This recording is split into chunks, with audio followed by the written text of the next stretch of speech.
si Kuya Jens, ano yun, reactor natin yan.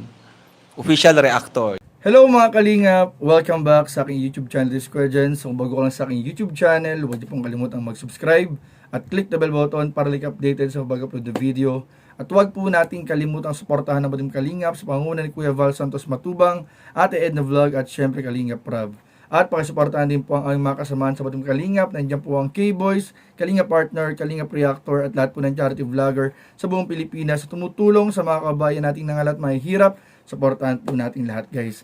So mga kalingap, para po sa mga nag-aabang ng part 53 ng Tambalang Jomcar at lahat po ng update tungkol po kay Jomar at kay Carla ay tumutok lang po kayo mga kalingap. Tapusin po ninyo yung buong video dahil marami na naman po tayong mga kalingap pabulong at update at marites at marami rin po tayong mga kalingap talagang ibabalita sa inyo sa mga magaganap na mga mangyayari po sa Tambalang Jomcar na dito nyo lang po unang maririnig mga kalingap. Kaugnay po dyan mga kalingap yung title at thumbnail po natin kung saan makikita po ninyo na bibigyan ko po kayo mga kalingap ng pasilip sa mga ilang mga kasama po sa Boracay, sa pagpunta po ng Boracay na Tambalang Jomcar at sa mga nagtatanong din po kung kailan po gaganapin ang pagpunta sa Boracay ay i-announce din po natin at bibigyan din po natin ng konting pasilip para po palagi po kayo updated mga kalingap syempre sa Tambalang Jomcar. At bukod po dyan mga kalingap, meron din po tayong pabulong at patungkol po sa mga My Day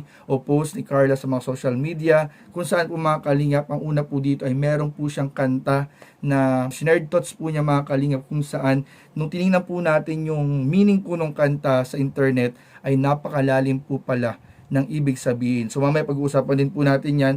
At sunod naman mga kalingap, meron din po mga kalingap na mi-miss po si Carla. Ay grabe, nagulat po ako nung nakita ko po ito mga kalingap. Meron pong nami-miss si Carla. Abangan po ninyo kung sino po yan.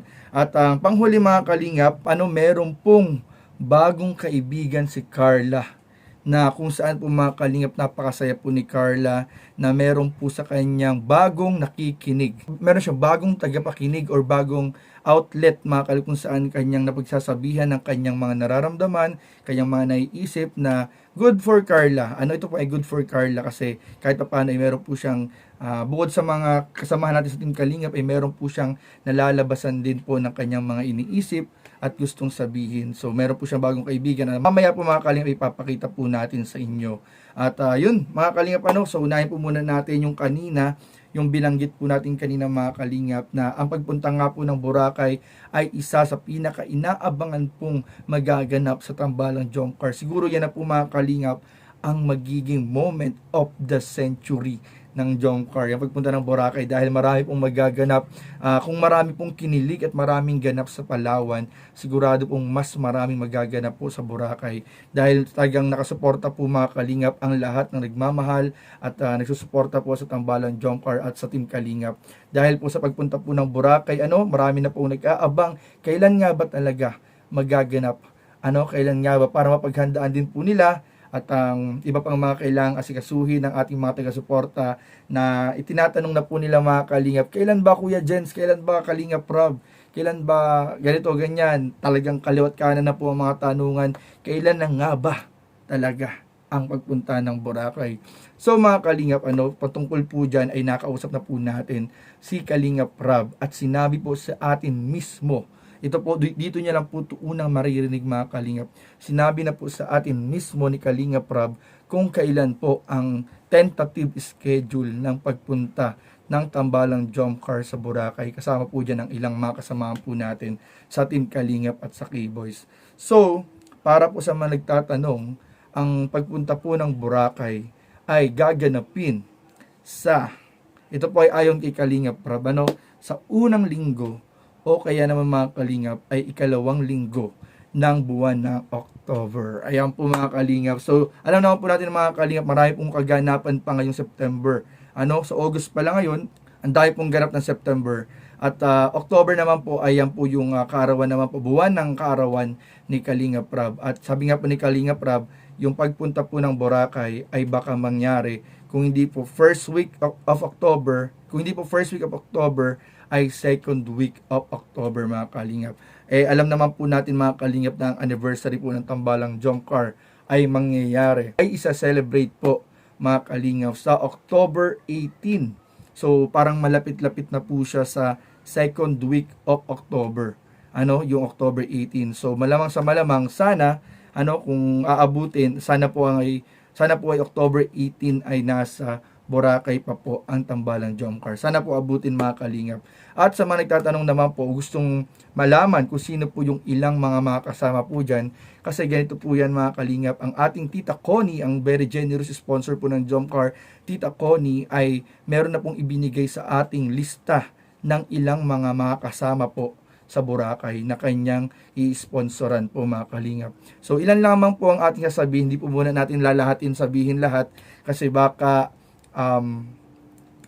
may spoil. May spoil po mga kalingap. So bibigyan lang po natin ng konting pasilip sa mga kasama na susuportahan po ni Tita Connie. Sabihin na natin na more than 10 po. More than 10 ang handa pong suportahan ni Tita Connie sa fare. Airfare po, back and forth po from Manila to Boracay and vice versa. More than 10 po ang balak suportahan po ni Tita Connie Sanchez. At ang ilan po dito mga kalingap na mga kasama ay syempre ang mag-asawang Matubang, Jack and Kalingap Rab, at ang baby Rabay at si Ate Nelia. Syempre hindi pwede mawala si Ate Nelia. At syempre ang tambalang Jomcar po mga kalingap, mga kasama po natin dyan. At ang ilang piling K-Boys. So sana mga kalingap talagang matuloy po ang mga kasamahan po natin K-Boys na makasama dyan. At sana palaran din kami ni Kuya Nel. Kuya Nel, sana makasama kami ni Kuya Nel. At ayun po, marami pa po mga kalingap. Hindi ko muna i-spoil yung lahat ng lista. Pero yan po mga kalingap. At meron pa pong ilang mga kasama po na talagang ikakagulat po ninyong lahat mga kalingap. So abangan po natin yan. At yung kanina mga kalingap, yung ilan naman tungkol naman po sa mga social media posts o social media shared thoughts po ni Carla. So, ang una po natin mga kalingap na sinabi kanina ay meron po si Carla ang shared thoughts na kanta kung saan pinamagatan po itong Somewhere Only We Know. Somewhere Only We Know. Kung sa Tagalog ay parang sa isang lugar na tayo lang ang nakakaalam.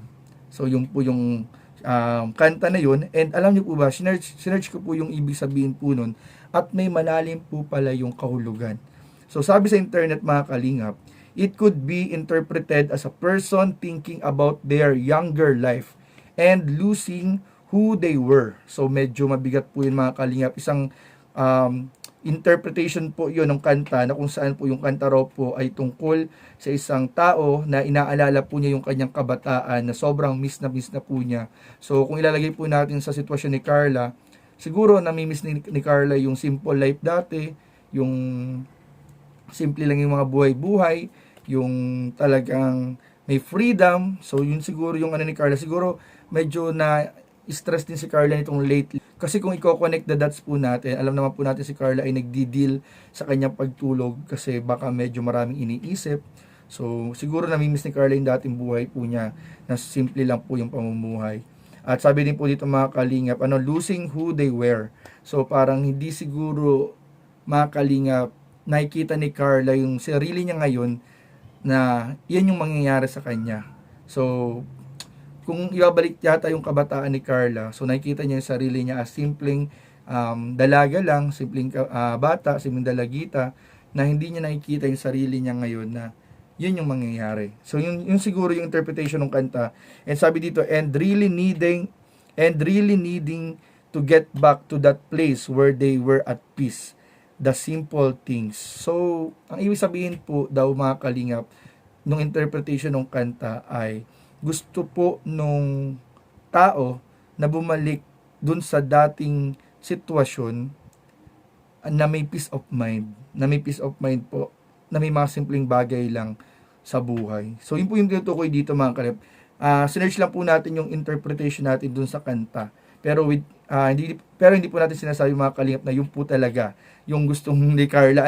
So in-interpret lang po natin mga kalingap yung kanta na shinare thoughts po ni Carla. Kasi kung minsan, kasi po mga kalingap, minsan pinapadaan lang po din ng mga tao yung gusto nilang sabihin at nararamdaman sa kanta po na kanilang pinapakinggan.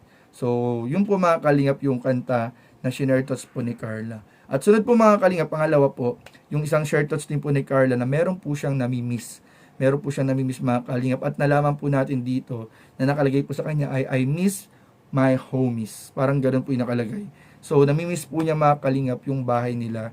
So, siguro, dala na rin po ng adjustment na independent life ngayon si Carla dito sa Daet, ay namimiss po niya yung pag-uuwi ng bahay, sa Tarum, kasama ang kanyang pamilya, sila Nanay Cynthia, Tatay Alan. Siguro yun po yung namimiss niya mga kalingap. Kaya talagang grabe po yung pinag-adjust po ni Carla sa buhay po ngayon ng college, ng kanyang pag-aaral, na independent life po siya dito sa Daet. At panghuli po mga kalingap, ang good news naman po ay meron pong shinare sa IG po, minaidi po si Carla sa kanyang IG na meron po siyang bagong kaibigan na kanyang napaglalabasan po ng kanyang mga gustong sabihin o handang makinig sa kanya. Ayan po mga kalingap yung picture at nakikita naman po natin mga kalingap na maganda rin po yan dahil kahit paano ay meron pong nagkakaroon po ng bagong mga kaibigan po si Carla sa kanyang bagong paaralan at sa kanyang bagong kurso. So yun lamang po mga kalingap at ang ibang mga update po mga kalingap ay abangan po ninyo kay Kalingap Rob sa kanyang YouTube channel at syempre sa ating YouTube channel po at sa ating mga kasamahan sa K-Boys. So yun lamang po mga kalingap at maraming po salamat sa inyong panunood. Please don't forget to like, comment, share, and subscribe sa ating mga video. Maraming po salamat. God bless. Bye-bye.